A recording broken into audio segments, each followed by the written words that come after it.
Bonjour, l'UPR, l'Union populaire républicaine, est un jeune mouvement formé il y a 4 ans qui analyse, selon lui, de façon technique et sereine les raisons du déclin social et économique de la France, dont le but essentiel est de faire sortir la France des traités européens, sereinement, dit-il, unilatéralement, démocratiquement et conformément au droit international. C'est un parti qui se situe au-dessus des clivages droite-gauche et il rassemble des Français de tous bords et origines qui refusent, selon lui, la disparition de la démocratie. Son président, François Asselineau, est mon invité dans quelques minutes. Bonjour François Asselineau. Oui, bonjour Jean-Jacques. Président de l'Union populaire républicaine, je dois vous l'avouer, je ne connaissais pas du tout ce mouvement. Oh ben c'est assez normal que vous ne nous connaissiez pas parce que nous avons été créés, j'ai créé ce mouvement le 25 mars 2007 à l'occasion du 50e anniversaire du traité de Rome. Et depuis lors, nous ne nous développons uniquement que par Internet puisque nous faisons l'objet d'un boycottage de tous les grands médias d'une façon systématique. Alors, c'est un mouvement de plus, un mouvement comme les autres ou un mouvement qui se veut vraiment différent? Écoutez, j'ai la faiblesse de penser qu'il se veut vraiment différent parce que nous appliquons un enseignement de ce que disait Charles de Gaulle, excusez-moi de le citer, il faut aller au fond des choses. La situation de la France est suffisamment grave pour que désormais on arrête tous les faux-semblants et qu'on aille au fond des choses. Quelle est la gravité? Premièrement, nous ne sommes plus en démocratie. Si les Français ne vont plus... C'est grave ce que vous dites là. Bien sûr que c'est grave. Mais je ne le dis pas à la légère. Si plus de 60% des Français ne sont pas allés voter aux élections européennes de 2009, si 56% des Français se sont abstenus aux élections cantonales il y a quelques semaines, ce sont des scores sans précédent dans l'histoire de la République, ça veut dire que les Français ont le sentiment que lorsqu'ils vont voter, que ce soit à droite, au centre ou à gauche, ils ont toujours la même politique. Et donc les Français ont bien le sentiment que le pouvoir désormais est ailleurs. Alors c'est ceci que nous expliquons aux Français en leur présentant de façon très technique, très sereine, bon, naturellement pour le grand public, mais en leur présentant quels ont été l'ensemble des pouvoirs qui ont été volés aux Français par le truchement de ce qu'il est convenu d'appeler la construction européenne. Voilà. Les Français n'en ont pas conscience. Les Français, on leur explique du berceau à la tombe que la construction européenne c'est quelque chose de formidable et que de toute façon on n'a pas le droit de remettre ça en question et puis c'est tellement compliqué. Oui, et quand ils votent pour l'Europe, on détourne. On détourne, bien sûr, on fait voter sur la paix qui est-ce qui serait pour la guerre. Donc, sous couvert d'être pour la paix, en réalité, on a piqué, on a volé aux Français leur pouvoir et ils n'ont pas compris ce qui s'était passé. Et on est donc devant cette situation, c'est d'où la raison de ce mouvement politique. On explique aux Français, voilà ce qui s'est passé, voilà l'ensemble des pouvoirs qui vous ont été volés indûment, et maintenant il est temps de revenir à la démocratie, il est temps de reprendre ces pouvoirs. Alors, on l'a bien compris, votre dada, votre obsession même, c'est l'Europe, l'Europe d'où viendraient tous nos maux, et vous dites carrément, oui ou non, avons-nous intérêt à y être encore? Oui, obsession, c'est un peu caricatural quand même. Il y a évidemment tous les problèmes de la France ne viennent pas uniquement de cela. Mais disons que c'est la clé de voûte des problèmes. Pour une raison simple, c'est qu'on ne peut pas redresser un pays quel qu'il soit sans avoir l'assentiment constant, plein et entier de son peuple. Bon. Nous avons actuellement des politiques économiques, sociales, commerciales, diplomatiques, militaires, linguistiques, qui ne correspondent pas à ce que souhaitent les Français.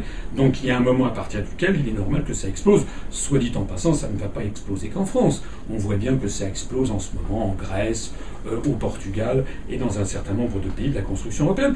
La construction européenne, en fait, cette Union européenne est un carcan et qui, je reviens sur ce que je disais tout à l'heure, est une dictature qui s'est installée au niveau du continent. Vous observez sûrement avec beaucoup d'attention la situation en Grèce aujourd'hui, dont on dit qu'elle pourrait tout emporter. C'est vrai ça? D'abord, la Grèce est dans une situation financière qui est catastrophique, mais on ne dit c'est pas. Vrai qu'on puisse dire. On ne dit pas pourquoi. On ne dit pas aussi quelles sont les raisons de l'augmentation des dettes publiques dans l'ensemble des pays occidentaux. Et par exemple en France, j'espère avoir l'occasion d'y revenir tout à l'heure. Mais moi, ce que je voudrais vous faire remarquer, c'est cette déclaration de Madame Angela Merkel, chancelière d'Allemagne, le 18 mai dernier, c'est-à-dire il y a quelques jours devant ces troupes de la CDU en Allemagne. Voici ce qu'elle a dit. Il faudrait que dans des pays comme la Grèce, l'Espagne ou le Portugal, on ne parte pas à la retraite plus tôt qu'en Allemagne, que tous fassent un peu les mêmes efforts, c'est important. Nous ne pouvons pas avoir une monnaie commune, et certains avoir beaucoup de vacances et d'autres très peu. À la longue, ça ne va pas. Mais enfin, qu'est-ce que ça veut dire? On avait voté, on a dit au peuple d'Europe que l'euro, qu'une monnaie unique, ce serait formidable, ce serait plus de croissance, plus de prospérité, le bonheur. Et voici que désormais, la créature se transforme en créature monstrueuse. Les Allemands, maintenant, seront ceux qui vont dicter aux Grecs, aux Espagnols ou aux Portugais quelles doivent être les vacances qu'ils doivent prendre. Mais où est-ce que nous sommes? Où sont passées les démocraties? Ça prouve donc bien que nous sommes dans un processus, il n'y a pas que la France qui est en cause, et qui ne peut pas durer, qui d'une façon ou d'une autre va exploser. Et c'est la raison pour laquelle vous avez parlé tout à l'heure d'obsession. Moi, je dirais plutôt que c'est comment dirais-je, le sens des responsabilités qui nous anime. Parce qu'il vaut beaucoup mieux gérer des problèmes quand ils sont encore maîtrisables et à froid, de façon sereine, responsable, plutôt que de laisser la situation pourrir, comme c'est actuellement le cas, jusqu'à ce qu'il y ait des explosions révolutionnaires qui balayent tout et qui nous entraînent vraiment vers l'aventure. Il y a des indignés un peu partout aujourd'hui. Oui, il y a des indignés, il y a des gens aussi qui se font récupérer par des quantités de mouvements, de services secrets ou des services d'influence. Bon, nous ne sommes pas indignés, parce qu'indignation, ça veut dire quoi? Ça ne veut pas dire grand-chose. Nous sommes résolus. Nous, ce que nous voulons, c'est récupérer les pouvoirs qui ont été volés aux Français. Je l'explique dans certaines de mes conférences qui sont en ligne, notamment sur notre site de l'Union populaire républicaine. J'explique tous les pouvoirs que nous devons reprendre, et tous impliquent les uns après les autres que nous dénoncions toute une série d'articles des traités européens, donc que nous sortions de l'Union européenne. Voilà. Alors, prenons un truc de l'Europe, par exemple l'euro. Je lisais il y a 2 jours un économiste qui disait mais il faut absolument que nous quittions cet euro. Vous êtes sur cette longueur d'onde, vous aussi? Oui, Jean-Jacques Seymour, ça fait... les gens qui me connaissent savent que dans la haute fonction publique, ça fait plus de 10 ans que je tire la sonnette d'alarme auprès de tous les ministres successifs. Et ça vous a valu, je crois le savoir, bien des déboires. Oui, ça m'a valu d'être mis au placard, voilà. J'avais fait un grand dossier le 18 juin 2004 pour expliquer... D'abattement symbolique. Oui, pour expliquer au ministre des Finances de l'époque, M. Sarkozy, que nous allions vers une crise financière de très grande magnitude, que les États-Unis étaient en quasi-faillite, que la Chine était en train de devenir la première puissance mondiale, et que l'Union européenne, avec son euro, était en train de devenir la variable d'ajustement mondial des déficits de la balance des paiements courants américaine, jusqu'au jour où l'euro exploserait. Voilà. Ça m'a valu d'être mis au placard. C'était il y a 7 ans. Et l'euro est en train d'exploser. Et l'euro est en train d'exploser. Donc, qui a le sens des responsabilités? Voilà. Alors maintenant, effectivement, vous savez, les événements s'imposent. Ça dépasse la volonté des hommes. D'ailleurs, j'explique dans une autre de mes conférences publiques qu'il n'y a aucun exemple dans l'histoire de l'humanité de monnaie plurinationale qui ait tenu la route. Elles ont toujours explosé. Et on trouve même la trace de cette idée. Une monnaie, c'est un peuple. Une nation, on trouve même la trace de cette idée, je le cite dans cette conférence, dans la Bible, dans l'Ancien Testament, dans le premier livre des Maccabées. Donc c'est vraiment, ça fait plus de 2000 ans que toute la sagesse des peuples et que toute l'histoire économique et monétaire du monde prouve qu'il n'y a pas de monnaie plurinationale qui puisse exister. Les dernières en date ayant explosé étant par exemple le rouble soviétique. Lorsque l'Union soviétique s'est désintégrée, eh bien la monnaie unique qui était le rouble soviétique s'est désintégrée, on a vu apparaître 15 monnaies différentes. Alors ceux qui parlent de l'Union populaire républicaine, par bien mais en mal, disent que vous êtes un parti rétrograde, que vous ne voulez pas la paix, que vous voulez revenir aux frontières, que l'immigration, vous n'en voulez pas, bref. Voilà tout ce que vous aujourd'hui.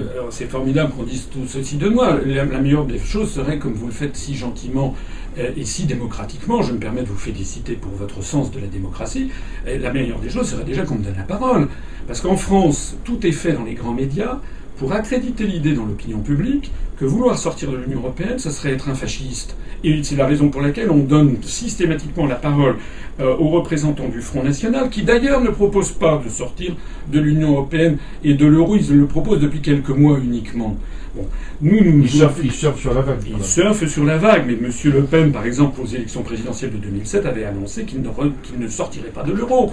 Et aux élections européennes de 2009, le Front National avait proposé plus d'Europe, avec notamment une préférence européenne. Nous avons affaire à un parti qui est un parti qui est là pour récolter les mécontents et qui est promu dans les grands médias uniquement pour faire peur aux gens. Et vous, votre préférence, c'est quoi? C'est que la France reste la France? Oui, la France. Vous savez ce que ça veut dire, la France, Jean-Jacques? Ça veut dire la libre. C'est le pays des hommes libres, étymologiquement. France, ça veut dire libre. La monnaie, le franc, c'est le libre. Vous savez, le franc, il a été créé tout au long de notre histoire monétaire. À chaque fois qu'il a été créé, c'était un mouvement de libération nationale. À chaque fois qu'il a disparu, ça s'est mal passé. Nous avons une monnaie qui a connu des éclipses. Mais je voudrais revenir à votre question. Sortir de l'Europe, ça ne veut pas dire qu'on va se transformer en un bastion. Enfin, écoutez, la Suisse ou la Norvège ne sont pas dans l'Union européenne. Selon l'Organisation des Nations Unies, ce sont deux des pays du monde où l'on vit le mieux. C'est ce qui s'appelle l'indice de développement humain calculé par le Programme des Nations Unies pour le développement. Je vais vous prendre quelques exemples parce qu'ils sont parlants. Nous avons actuellement 163 ambassades de France à l'étranger.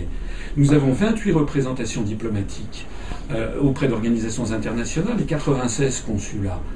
Lorsque nous serons sortis de l'Union européenne, nous passerons de 163 ambassades à l'étranger à 163. On les gardera toutes. Des 28 représentations auprès d'organisations internationales, on en perdra 2. Celle auprès de l'Union européenne et celle auprès de l'OTAN, puisque par ailleurs nous proposons la sortie de l'OTAN. Et enfin, les consulats, nous passerons de 96 à 96, nous resterons identiques. Donc, nous n'avons absolument aucune raison de faire peur aux Français. La France, elle restera, bien entendu, en lien avec tous les pays du monde, et notamment membre permanent du Conseil de sécurité de l'Organisation des Nations Unies. Vous avez prononcé tout à l'heure le mot libération nationale. Est-ce que je dois comprendre que le programme de l'UPR, c'est un programme de libération nationale? C'est un programme de libération nationale. D'ailleurs, notre programme qui est en ligne est un pré-programme. Je vais annoncer le programme complet pour 2012, qui est un programme qui présente d'ores et déjà, et qui présentera plus encore, quand vous le verrez présenté au mois d'octobre, des points communs très importants avec le programme du Conseil national de la résistance de 1944, dans lequel s'étaient retrouvées toutes les tendances de la France. Nous voulons rassembler les Français. Alors vous allez dire, tous les partis politiques disent la même chose. Oui, mais attention. Pour rassembler les Français, il faut se donner les moyens de rassembler les Français. Donc la première chose, il ne faut pas stigmatiser telle ou telle catégorie de la population. Jamais nous ne stigmatisons, nous, par exemple, les immigrés, ou bien telle ou telle religion, puisqu'il est de bon ton maintenant, de nos jours, de taper, par exemple, sur l'islam ou ce genre de choses. Jamais nous ne faisons ça. Bon. Deuxièmement, jamais nous nous situons à droite ou à gauche. Ça veut dire que je suis entouré de personnes autour de moi dans mon entourage. Certains de mes collaborateurs sont très à gauche, d'autres sont bien à droite. Et puis il y en a qui sont au centre, et à chaque fois que nous prenons des positions, les documents que nous publions sont lus et vérifiés par tout le monde pour voir que nous n'offensons pas la sensibilité de quelque parti que ce soit. Ça, c'est très important. Puisque nous sommes à Tropic FM, si vous me le permettez, je voudrais aussi vous dire quelque chose à quoi je tiens vraiment beaucoup. La construction européenne, si vous y réfléchissez bien, elle est en fait fondée sur une vision racialiste, sinon raciste du monde. Voilà. La vérité, elle est là. Parce qu'en vertu de quoi devrions-nous être solidaires des Estoniens, des Lettons, des Lituaniens, des Slovaques? Ce sont des peuples. Je n'ai rien contre. Je suis allé en Slovaquie, je suis allé dans les pays baltes. Je n'ai rien contre, mais ce sont des pays avec lesquels nous n'avons aucun lien historique, très peu de liens économiques, aucun lien linguistique, des échanges extrêmement faibles. Il y a par exemple 800 Finlandais qui vivent en France, selon les statistiques du consulat de Finlande à Paris. Il doit y avoir quelques centaines de ressortissants des pays baltes. Alors pourquoi est-ce qu'on dit qu'on doit fusionner avec ces pays et en revanche considérer que nous devons en fait nous couper progressivement de tous les pays francophones, de tous les pays et de tous les pays bon, je sais que parmi vos auditeurs, il y a un certain nombre d'auditeurs qui sont originaires des départements et territoires d'outre-mer. Mais, par exemple, les pays de la Caraïbe sont situés dans un environnement régional dans lequel nous avons, et encore, si vous y avez des amis, je sais que vous y avez des amis, Jean-Jacques, vous connaissez, je crois, le président Chavez, mais quiconque a des amis en Amérique latine sait très bien que les latino-américains attendent la parole de la France, mais une France qui ne serait pas complètement sous domination euro-atlantiste. Rappelez-vous le voyage du général de Gaulle en 1964 au Mexique au printemps et dans toute l'Amérique du Sud à l'automne. C'est pareil si vous avez des amis qui vivent dans le monde du Moyen-Orient, ou qui vivent en Afrique noire, ou des Chinois, ou des Russes. Vous savez ce qu'ils me disent? Ils me disent « Mais qu'est-ce que vous êtes devenu, la France? Vous avez disparu ou quoi ?»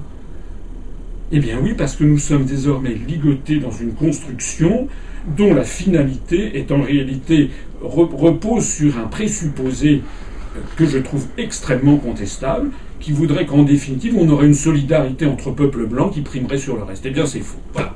Vous allez vous présenter aux élections de 2012. Est-ce que l'UPR sera présente dans ce grand débat national? Alors, moi je vais tout faire pour me présenter.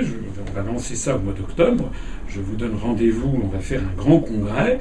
Vous le savez, il faut obtenir les 500 signatures, bon, ce qui n'est pas facile, surtout quand on est boycotté par les grands médias.